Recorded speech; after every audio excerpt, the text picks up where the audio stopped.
This is the Ballroom State of Mind podcast, episode 113, Scaling Your Mountain.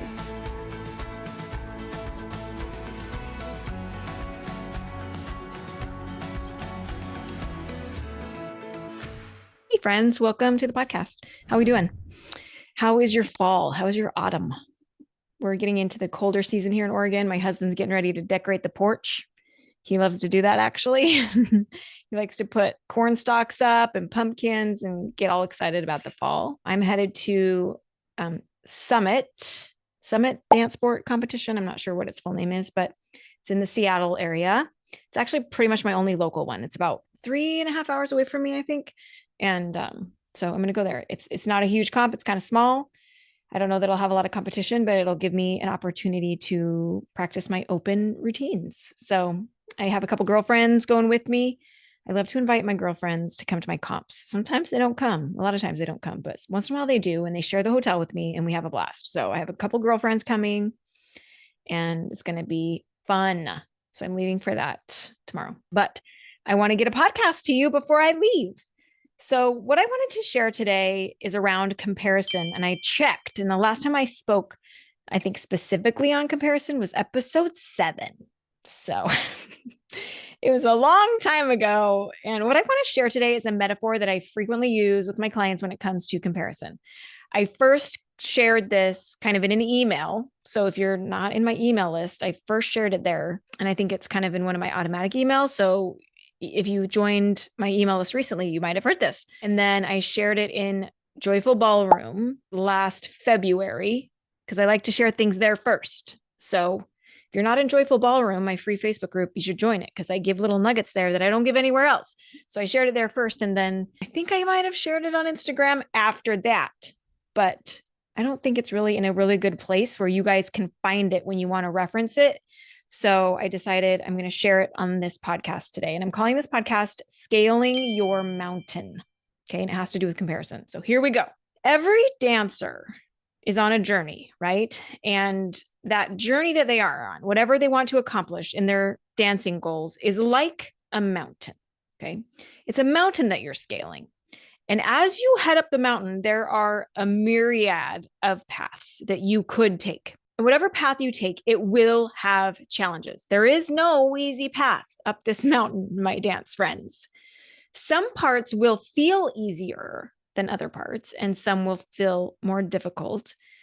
And sometimes there will be a section of the mountain that might feel like it takes a really long time. And other parts of the trail might feel like they're going kind of quickly. Now, your path has specific challenges that you will have to navigate. And these are challenges that are specific to you that you need to go through, because those are the things that are going to make you the best dancer that you can become. Other dancers, it follows, have their own paths as well. And their paths contain challenges that are specific to them. Perhaps your path has downed trees that you have to climb over, or it has a particularly sandy section in one area. Or perhaps another dancer has rivers that they have to cross, or a cliff face that they have to climb. For some of us, the earlier parts of the path might be the harder part. Like maybe we do a lot of dancing in our earlier years and we have some coaches that really drive us, or we just spend a lot of hours and a lot of time, and that earlier in our journey, it feels a lot harder.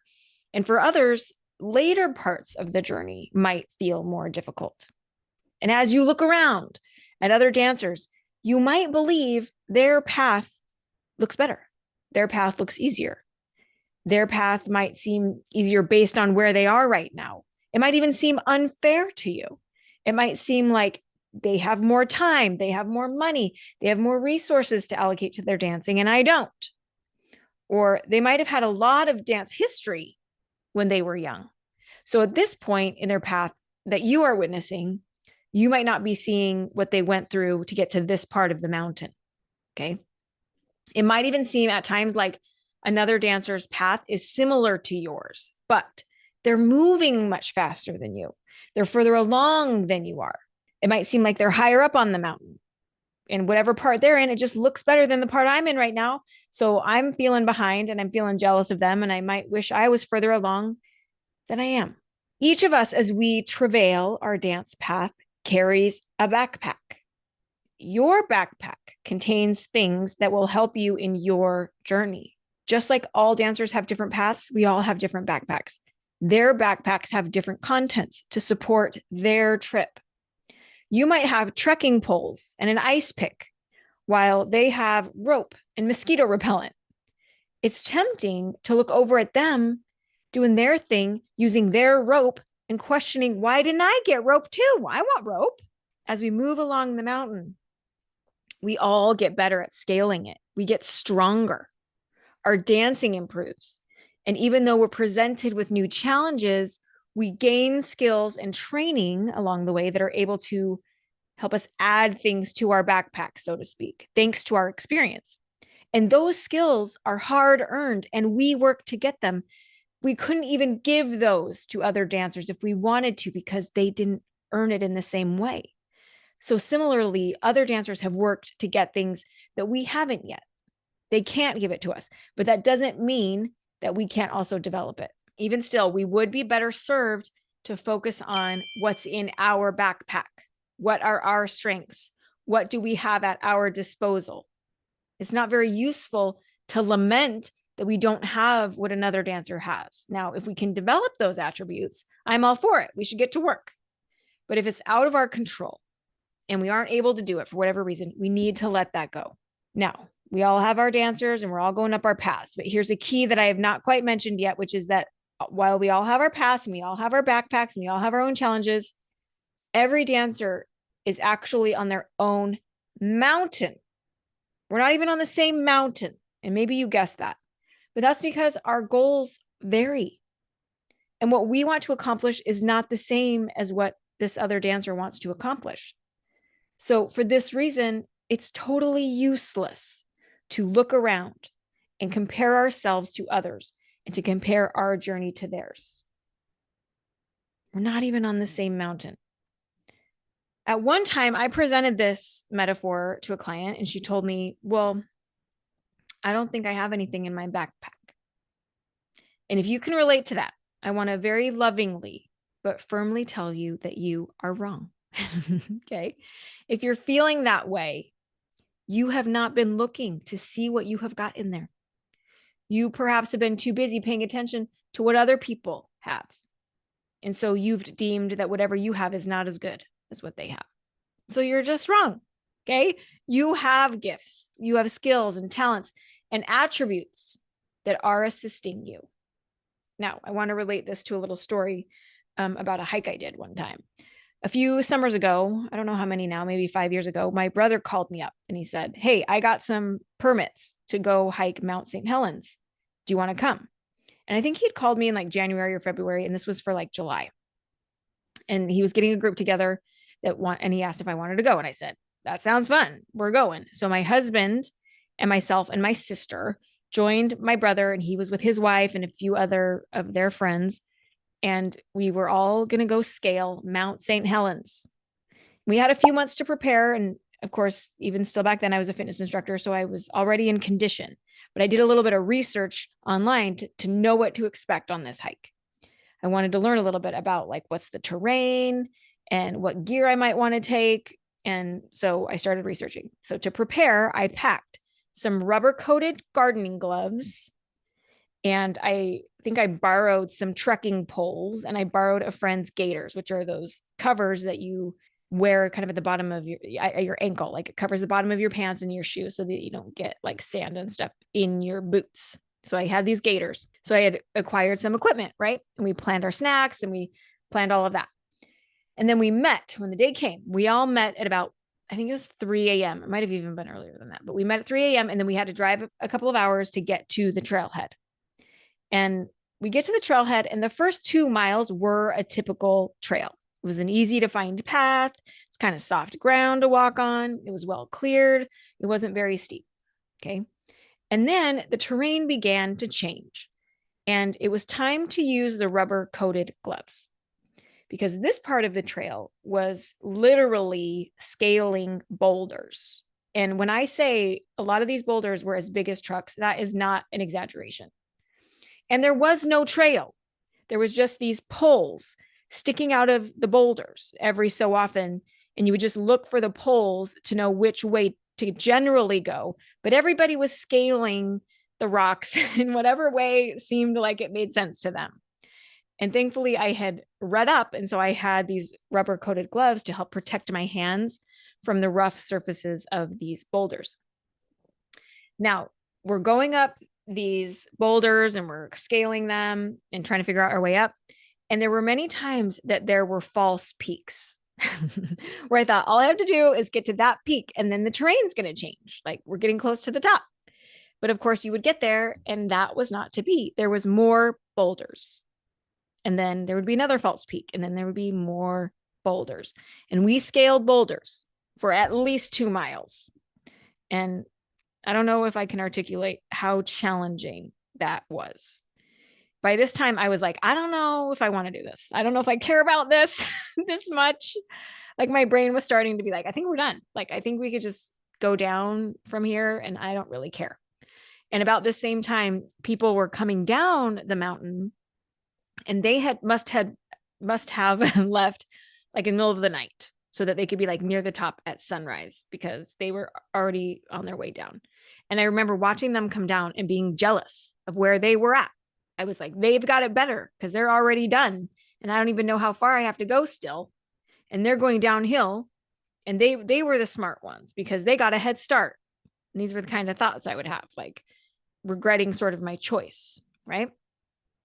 So my trail was getting a little bit harder. So naturally, I was wishing I was on my way down, but I had to keep going. I was like, I'm not a quitter. We're going to keep going. Some members of my group, well, I think there was like one guy that was moving pretty quickly. Like, I don't even know where he went. He disappeared. But most of us were not moving pretty quickly. And though I was in good shape because I was a fitness person and I was really active, my husband and my sister were not as prepared for that physically. And so I was kind of holding back for them. I was trying to stay with them and keep them company and them keep me company.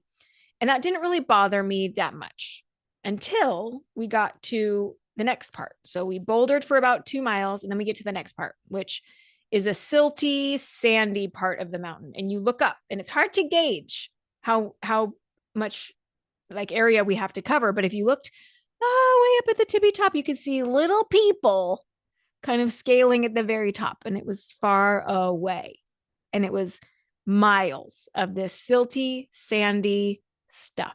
And there was some like snow at this point of the mountain. And there were some people I looked over and they had those spikes that you can put on your shoes. And I was like, oh man, it looks easier to be them. Like they get to wear these spiky shoes and they get to climb up the sand. And that looks better than what I'm doing, which is every step I take in this silty, sandy ground feels like it just slides down the mountain. So now I have my trekking poles out and I'm looking up at the top of this mountain at those little ants of people up at the top. And I'm like, oh man.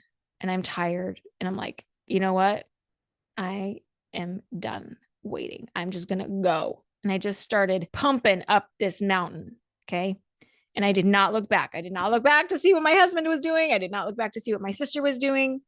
I just was like, I'm one foot in front of the other. Go, go, go. My legs were burning. My calves were burning.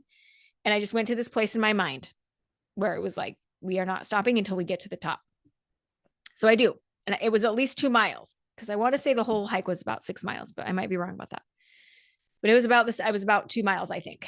And so I get to the top and I'm, enjoying the view and I'm waiting for the other people in my group to get up there. And we stayed and enjoyed the view for some time. And then we started the descent down, which by the way, was really fun because then there was, I can't remember what they're called, but there's the snow and we could like ride down it. It was like crevasses of snow or something. And we could ride down it. And there was like these grooves in the snow. So it was kind of like a water slide. So that part actually was really fun. I had some things in my backpack that helped aid me in that journey, like my physical conditioning and the equipment I had brought with me, but it was still a hard journey. And there was still some equipment I could have maybe tried to figure out, but I didn't have it. And I didn't know I needed it. And it was still a hard journey. And each of us had a unique path up the mountain. Even if we had the same gear, it was like our paths weren't the same and we experienced it differently. Like even if my husband and I had taken the exact same path and we had the exact same gear, his conditioning was different than mine. And it didn't do me any good to look around jealously at equipment I didn't have because I didn't have it. So then I was just punishing myself. And my husband and sister, who weren't as conditioned at the time, weren't helped by wishing they had changed their preparation in the past. When we do that, we just stop paying attention to what we do have at our disposal and what we can do right now that will aid us in our journey going forward. So you slow yourself down, actually, and you create a more negative experience for yourself when you're focusing on that. So comparison is not only the thief of joy. You've probably heard that, but it's a giant waste of your energy and attention. It's so irrelevant what other people are doing on their journey with their backpack on their mountain. Who cares? Stay in your lane and focus on maximizing what you do have and developing what you can along the way. There's no harm in watching other people and going, oh, I see how they did that. I see how they scaled that. I'm going to apply that knowledge to myself. Great, do that. But don't use what they're doing against yourself. Appreciate your own journey for its uniqueness. Okay. I love you guys. Don't compare. Just focus on getting up your mountain with what you got. Okay. I love you. We'll catch you next time.